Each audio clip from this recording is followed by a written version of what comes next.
The white on my hands is plaster, by the way. Just look at my nails. Plaster! This is what this is. And some clay. Welcome to another Nostalgia Rewatch. Happy Hanukkah. I hope you have a fantastic Yule, but Christmas can kiss my ass. No, I'm just kidding. I hope you have a Merry Christmas. Ik hoop je het een wonderlijke Kaarsfeest. I don't really care what you celebrate as long as you have a wonderful day. But despite that, this is going to be a rewatch of a Christian Beauty and the Beast remake. No, I am not joking. It's literally in the title of this movie. What the? I don't know who asked for that, but it's out there. If you want to watch it, it's free on Amazon Prime. But finish this video first, please. And because of that, I feel like I have to preface... There's a frog stuck in my throat. But because of that, I feel like I have to preface this by saying this is not an attack on anyone's religion. I don't care what religion you are. You can like this movie, you can hate this movie, it doesn't matter. In fact, this is a nostalgia rewatch because my best friend made me watch this movie when I first moved to America. And she absolutely loves it. She still adores this movie. But that does remind me that I should tell, for those who are new here, Nostalgia Rewatch is where I watch movies that I used to absolutely adore, and then recently I realized that it's not probably as good as I remember.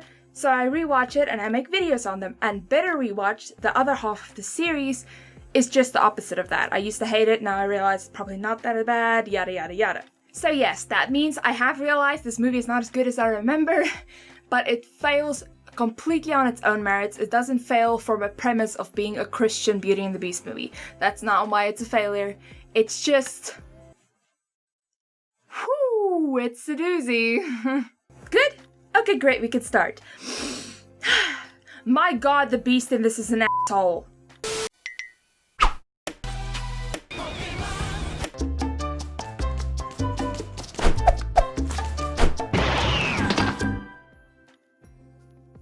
So we start this film as exactly like the original animated film with the narration by the old lady, but I can't quite put my finger on it, but something is different. Above all, Belle loved God.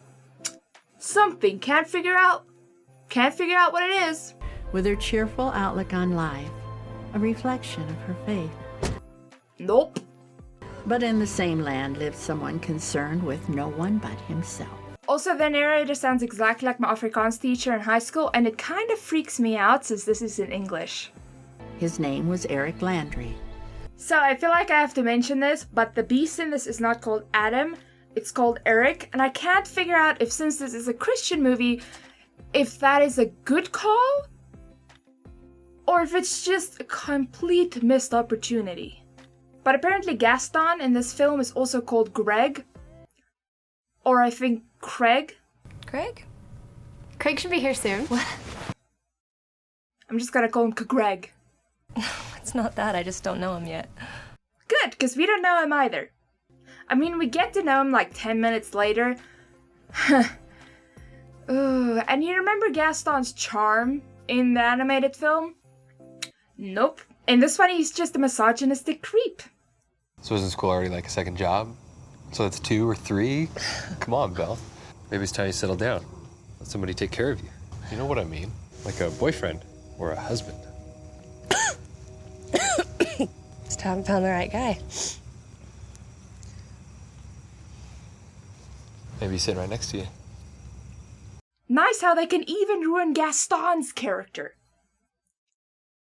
I mean, that is actually kind of impressive. Also, LeFou is just not in this movie. Maybe Christian Craig just fired him after he found out he was gay. The radical homosexual. So Adam in this film, Adam Eric, doesn't really matter, is just a dick in this movie for absolutely no reason. Oh, Eric, the repairman's coming by today to fix the fireplace. Do I care? Just a reminder. Mrs. Hagen, when have I ever cared about your mundane reminders? Bruh. It's her job that you're paying her for. Mrs. Hagen? Yes, Eric. What is this? Breakfast. No, it's not. I'll just toast a bagel then. In the original, yes, he was a dick, but he wasn't just outwardly hurting people for absolutely no reason. I think there's like one scene in this entire movie where he actually says something that reminded me of Adam from the original animated movie, where he was just a spoiled brat and that turned him into a beast. Where do you live, Belle?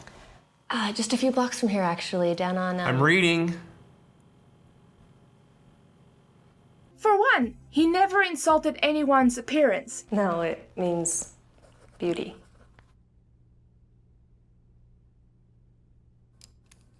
You say so. And two, he never threw away a full, fresh, home-cooked meal for a bagel. That's just pure blasphemy. Well, judging by the date on this, then I don't have to pay you for the last few weeks, now do I? And mind you, we still don't know why he is the way he is. It was never said in narration. Unlike any of the other Beauty and the Beast movies, they never explained it to us. I guess it's just a mystery.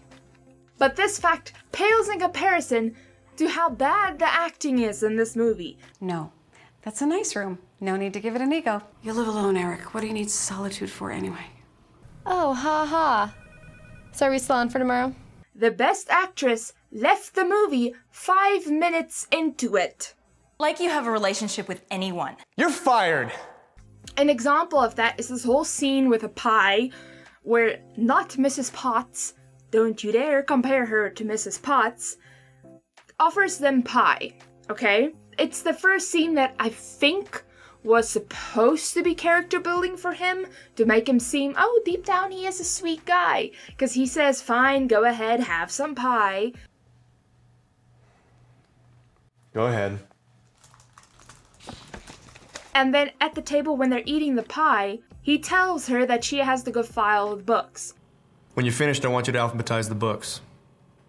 And I think they were trying to imply he said this because earlier he saw her interested in his books, you know, like in the original films. What are you doing? Sorry, I was looking for the right room. But the acting is so bad that if the connection was meant to be there, it definitely wasn't executed correctly. Just me assuming that was a giant leap. But I think I'm right because later he also brings up that she can go read the books. I mean, there's also scenes littered in the movie like this one. There's a phone number on my desk. I need it right away. No, not this one. Maybe it's on my credenza. Where I think they were trying to create like a little quirky banter between the two. But the acting just doesn't make it work, okay? These random scenes like these, all it does is interrupt the pacing of the film. And yes, notice how I said scenes. Correction! The worst part in the movie is the sound effects. If you don't know this, in film we've noticed that it's easier when we only record the voices and then we add the sound effects in post. They tried this in the movie, cause it works when it's done well, but in here, it absolutely isn't. It gets laughably ridiculous. Some are so out of place that it's not timed correctly. Other ones, it just doesn't make any sense. And then other times, they just repeat a sound effect. So the movie follows almost exactly the same plot as the original animated movie. The dad ends up breaking a very expensive art piece in the Beast's mansion, but the daughter knows that they're depending on their father's money. We need you to keep this job. If there's something I can do, I'm doing it. To pay the bills, with everyone else being in school, with her being in school. I have a sister and 2 brothers, one who's away at college, and they need our support. So she goes to negotiate, and then what happens is she ends up working for the Beast until her debt is paid off. I just fired my assistant today. You'll replace her.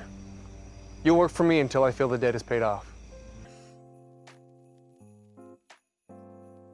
Oh wait, sorry. My mistake. That's the plot to Ouran High School Host Club.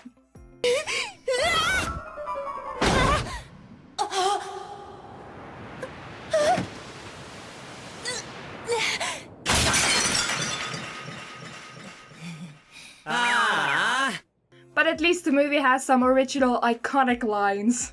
You didn't mean to? Okay, nobody tries to be an idiot, it always just happens. But the man's a beast. And his name is John Cena! I've only had this job a few months. I've only had this job a few months. John, a few months. I've only had this job a few months. This What is that one thing that all Christian movies need? Jump scare sound effect. What are you doing in my property? Also, apparently she's blind. Okay, so apparently Beast gets mad at her for not knowing where the closet is in his house. Sorry, I was looking for the right room. Does this look like a bedroom? I have no problem going back on our deal. I've got the number for your father's work right on my desk. The day she starts working there. But at least I'll give him this much. He does show her where the closet is, so hopefully they will finally find where LaFool went. Seriously though, the pacing in this movie is absolutely god-awful.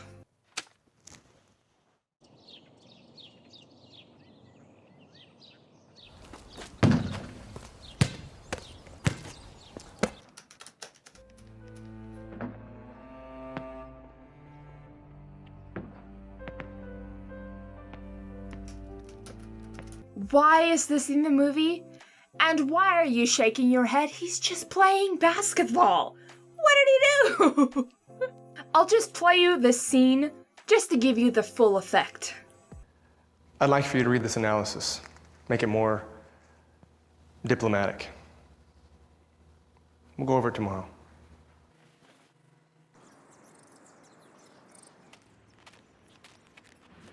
Oh, there you are.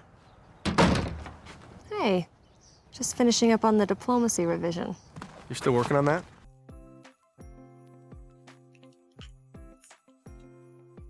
You asked me to help you with this. I know what I asked you to do. Now I'm telling you to stop.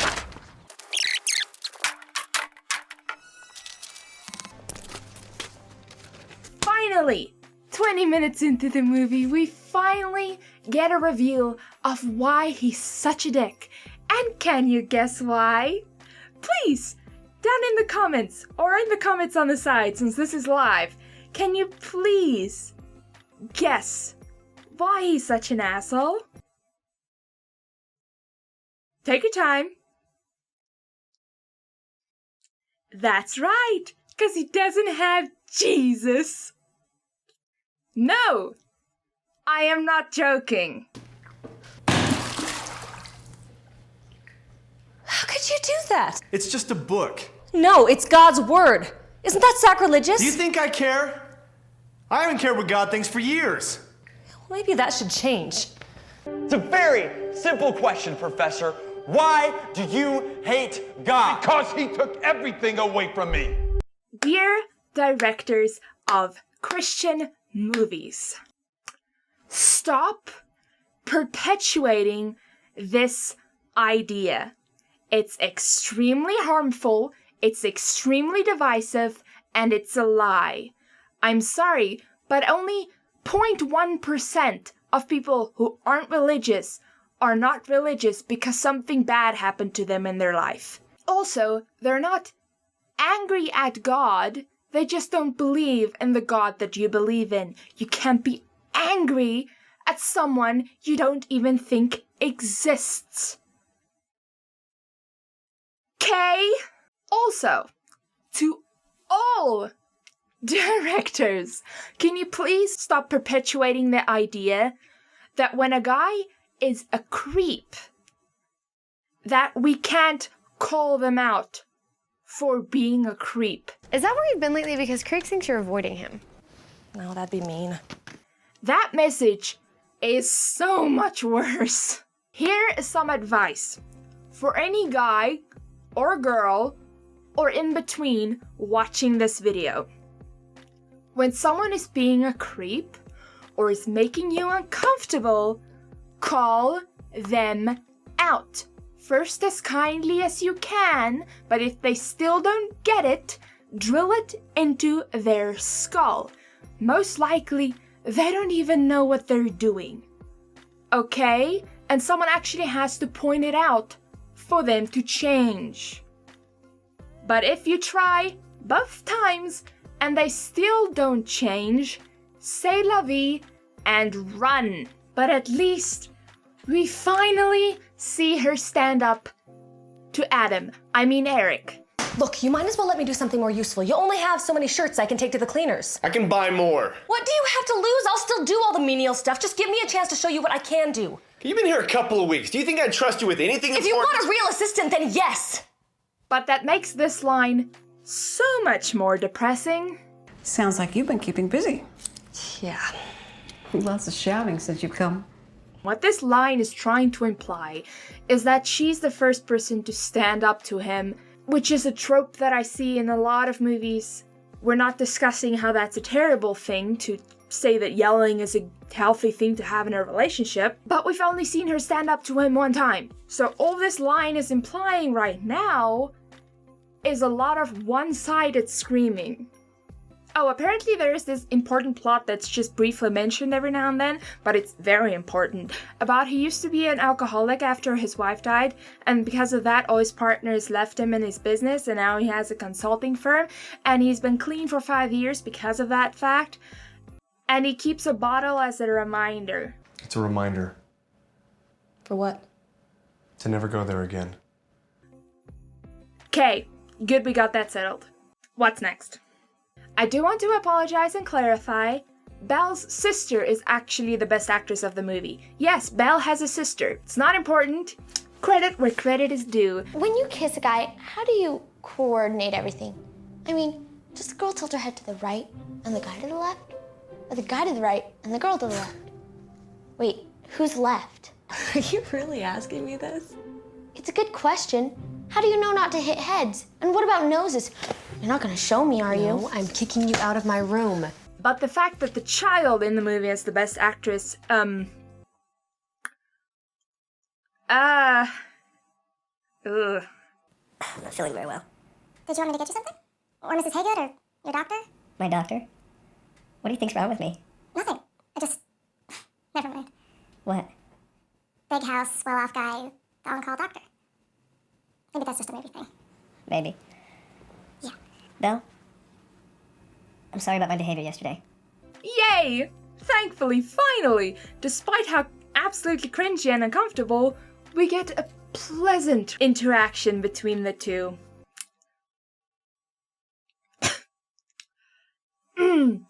It might be 40 minutes. 40 minutes into the movie. It might be halfway into the movie. So there are scenes in this movie that I've shown before where he'd blow up at her and then the scene right after it he'd come back and apologize. They had this in the original film. But I think everyone as a viewer, even if just subconsciously, connected that to the fact that he was turned into a literal animal. I don't think when he was still royalty, that would have been acceptable. Royalty can't scream at their subjects. Despite being an asshole, he still has to act poised. But in this movie, there's no magic involved. Okay?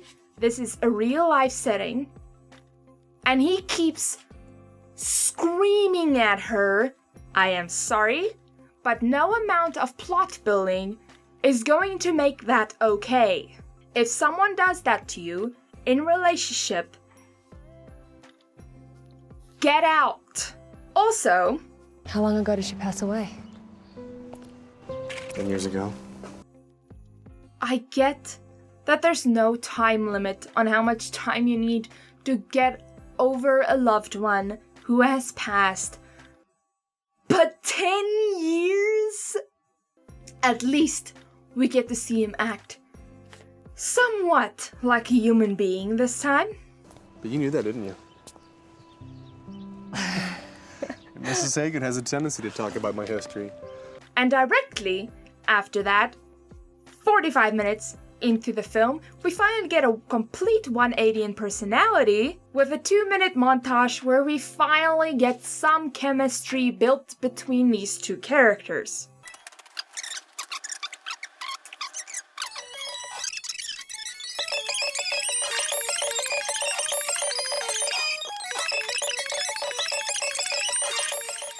I will give this movie that one scene. There you go. Eat up. Just this one scene, though. All right, I hate to be disappointed. I just want to see you more, get to know you, go out to dinner. Craig, you're a nice guy. No, he isn't. Call him out, please. It's starting to be not just him, but you I want to punch in the face. Are you dating this guy?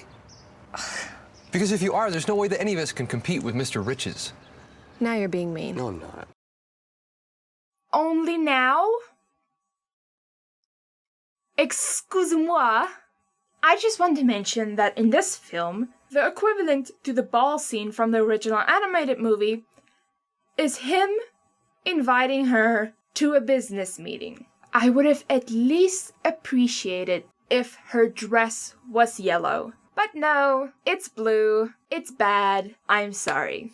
I want to clarify, it doesn't really matter what your opinion on this is, but the reason that he hates God is because on a usually busy street, no one was there to help when he got into an accident with his wife where his wife died, no matter how much he prayed. And Belle's response to this is... What about getting stronger and growing from your experiences? I don't think I have to say this, but if someone is telling you about how a loved one died violently, don't say this. Okay? Yes. Do I need to sign for it or something? Look at the top of his head. Anyway, here is another scene out of context. Enjoy.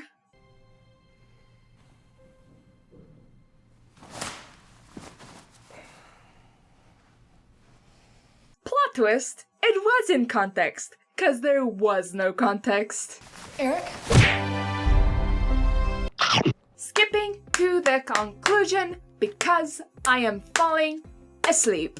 So she rejects Craig. Come on, Craig. So he calls her dad's business as Eric/Adam and gets him fired. Which makes her do the classic slap that all women do, which is totally not abuse. How could you? After all this time. After all this time. Sad montage, he figures out what happened, so he gets her dad's job back. Really?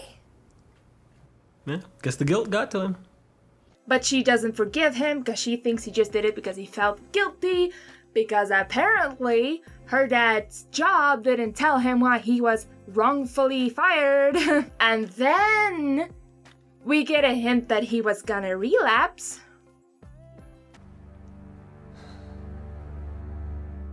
Yeah, that's the conclusion to the whole plot point of him having been an alcoholic. But instead, he chooses Jesus.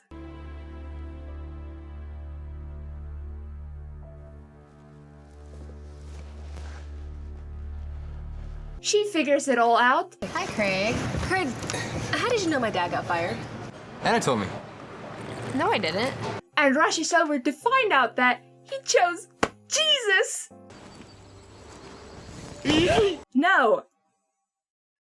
I am not kidding. Okay, but I realize now that I was never alone. I just wasn't listening.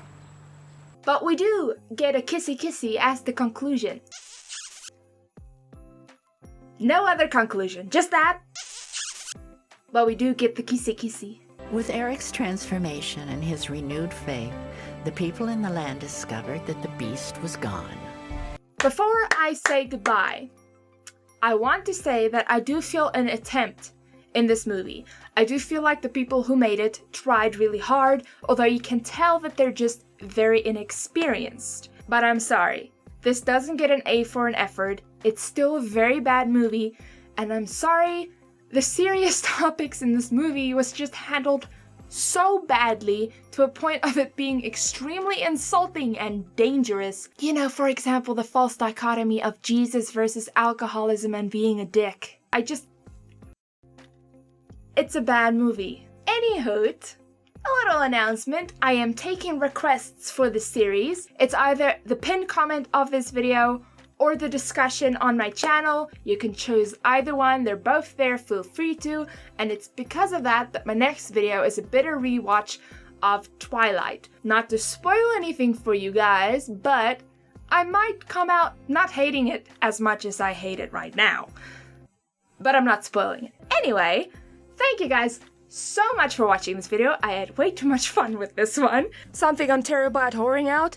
Please, if you want to go support me on Patreon, the link is down below. You are charged per video because everyone on this channel knows that I'm horrible at keeping up with uploads, and there will be an exclusive video on Patreon every month, which you'll also be charged per video because obviously some months I wouldn't be able to upload them. Also, another thing that I'm terrible at reminding people about is that my channel name might be changing soon to Ravanis. That way you can call me Rava for short, because geeky is, I don't know, it's just really hard for me personally to say every single time people want to address me. And it's also because that way I can brand my art as RS on this channel and it still be the same as my real life initials, which would prevent people from possibly thinking that I'm stealing someone else's art in the future. That's all, sorry for interrupting, please continue. And be sure to like for my love, subscribe for more videos, and with that I say, zien jullie volgende keer voor een Twilight video.